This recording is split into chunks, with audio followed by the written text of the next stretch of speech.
Hey you guys, we're going to transfer a little bit into a different rhythm now. We've been doing rumba. We're now going to do some foxtrot. And one of the figures in foxtrot, which is really not an easy figure, but it's one that is danced sometimes a little bit off. And it's called a top spin. Alright? Now the reason why this figure is difficult is that the top spin actually starts on the previous figure. So we don't always do that. Normally when we hear a figure, we just do it. But here, we have to do something prior to that step to get it to work correctly. And that is where the word spin, or top spin, comes into play. So when we do any type of a top spin, we come from a check position. So normally my right foot is forward, I'm in a banjo position, I'm outside partner. Now the secret of this is to make sure that your weight is forward onto the ball of your foot. Alright? So generally when we do a check, what does that mean to us? Change your direction. Okay? So if I check forward, I'm going to move backwards. But this is a little bit trickier because I don't want to really change my direction. I want to stop my movement, but keep my weight over the ball of my foot. But I know that because I've heard the cue, check and top spin. So I know I'm not checking to do something else. My top spin, I'm going to step onto my foot. So while I'm onto that foot, I'm on the ball of my weight. During that previous beat, I'm going to do about an eighth or a quarter of a turn, leaving my leg behind me. That's called leaving your leg in CBMP. So you don't ever want to move your leg without the swivel, and you don't want to swivel and then take your step. My leg is really important that the check puts my weight onto the ball of my foot, and then when I do this, I'm going to tie a tie or a TheraBand around my knees, and I'm going to take my first action. That action is just the spin. Alright? Now from there, I step onto that foot, and for those who know foxtrot, I'm going to do like a feather finish, back, side, forward. So, basically to me, what a top spin is 5 things. I spin, I step, and then I do a feather finish. So if you see me do a check, I'm moving back a little bit. Here's my check, and I'm going to keep my weight moving forward. Watch my back leg. I spin on the half beat.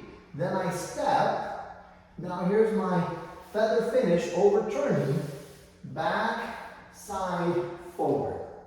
And I can make about 1 turn, I can make less or whatever, but it's how much I can spin. Now what about the followers? You actually do the natural opposite.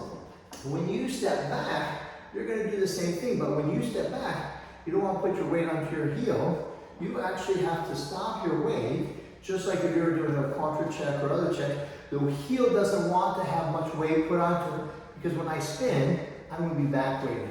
So for the followers, when you step back and you feel that check, keep your hips lift forward. So if you can see, if you did a close-up, my heel may kiss the floor, it may touch the floor, it may stay up. But the point is my weight stays on the ball of my foot, not my heel. So once I've checked and I feel the man do his spin, I spin, and look at what my right leg did. It stayed in front of me as well. And then I step on that foot, and then I do my feather finish. And again, normally when you do a feather finish, you're stepping with the heel. These are all toes. Toe, feather, finish, checking back. So the swivel is, again, the most important. The check is also important, so that when I do that, and 1, 2, 3, 4. So I'll show you with the partner now so you can see how that works and how you check your weight. Okay, so I'm going to take a banjo position. I'll do a little bit of an angle, and you can do this any direction, but we have a trail foot free for both of us. We're going to check. So we check. Now as you can see, we look like we're ready to do any figure, like a fishtail or anything that we want to step backwards. But what I do is I'm going to have my weight still on the ball of my foot. She has weight on the ball of her foot. And I'm going to keep this foot behind me. So we're going to swivel or spin on that foot right there. Now the next step, she's going to feel my right hip push her leg, so when she steps, she's going to cross even more. Boom. Now we do our feather finish, back, sides, checking. Now in slow motion that's hard because we're trying to spin on the spot. I'm going to do it without stopping now, with a walking check, checking for your top spin. You're going to see us spinning on that foot, and then stepping, feather finish, right out. And we ended in the same position we did. We'll back up so you can see it. Well, we make about a full turn there. Walking check, spinning, and now my foot is already in position. She's going to feel me stop her, back, forward. And that's my top spin. And it's normally done in 4 quicks, but for those who are really tuned to what it is, it's not 4 quicks, is it? It's and, quick, quick, quick, quick, because the and is the previous figure that allowed us to spin. So if I happen to do a feather finish, we'll do a little sequence here. Feather finish, checking for your top spin, you'll see 1, 2, 3, 4. If I want to do it again, 1, 2, 3, 4. 2, 3, spin. 1, 3, 4. It's kind of fun. We were just having fun. Maybe you can have fun too. But that's your top spin.